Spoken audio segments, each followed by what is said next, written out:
Ini misal nih ya, misal kita berkesempatan ngajarin orang untuk bisa nyetir mobil. Orang yang kita ajarin, kita latih nyetir mobil itu pertama kali pegang setir, lalu kita ajaklah jalan dan kita dorong untuk langsung masuk ke jalan tol. Ayo masuk ke jalan tol. Wah, kebayang dong reaksinya. Langsung masuk ke jalan tol. Nanti kalau nabrak gimana?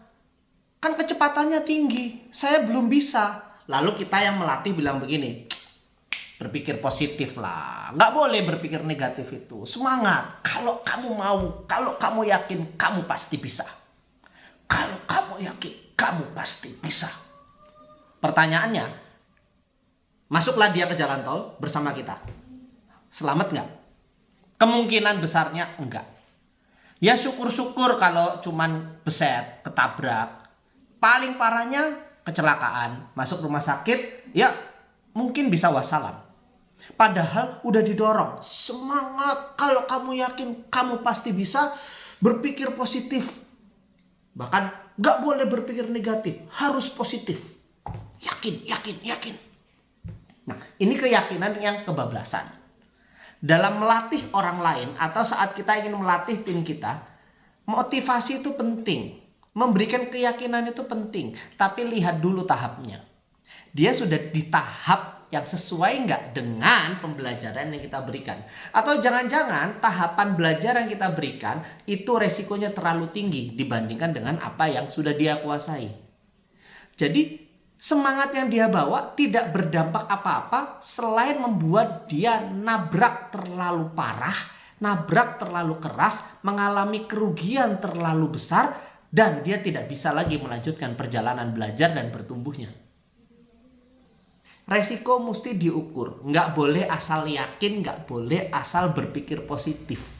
Ada kalanya kita perlu berhati-hati, bahkan ada kalanya kita perlu sedikit banyak pesimis supaya kita bisa mengukur diri. Sudah tepat nggak melakukan itu? Sudah tepat nggak masuk ke jalan tol? Sudah tepat nggak menantang kecepatan tinggi? Sudah tepat atau tidak dilakukan saat ini? Atau nanti?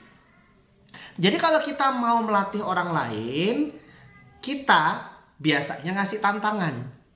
Kerjakan ini, selesaikan ini, kerjakan ini, selesaikan ini. Ada masalah, selesaikan. Kita lihat, sudah siap nggak dia menghadapi masalah itu. Kalau belum, bekali dulu. Bekali dulu yang cukup. Makanya sebelum masuk jalan tol, kita bekali dulu dengan kemampuan-kemampuan dasar. Kemampuan mengukur kecepatan, kemampuan untuk ambil haluan, kemampuan maju mundur, kemampuan macam-macam yang lebih dasar dan harus dikuasai dulu sebelum masuk ke jalan tol.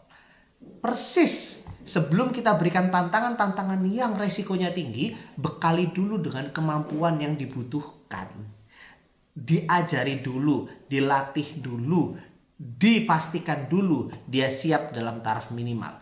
Kita ingin tim kita langsung ngadepin customer atau klien yang punya pengaruh besar terhadap masa depan perusahaan. Ya, diajaran, dilatih dulu, disimulasikan dulu, atau mungkin berikan tantangan-tantangan yang lebih kecil dulu, yang resikonya rendah. Bertahap, sabar, karena manusia itu tidak menjadi hebat dalam satu malam. Menghebatkan orang lain itu ada masanya, ada prosesnya, ada perjalanannya. Kita sebagai pelatih mendampingi, menemani dalam proses perjalanan itu. Sampai akhirnya dia bisa mencapai kualitas yang kita inginkan. Hati-hati, jangan asal motivasi, jangan asal berpikir positif. Saya Surya Krisnanda, wassalamualaikum warahmatullahi wabarakatuh.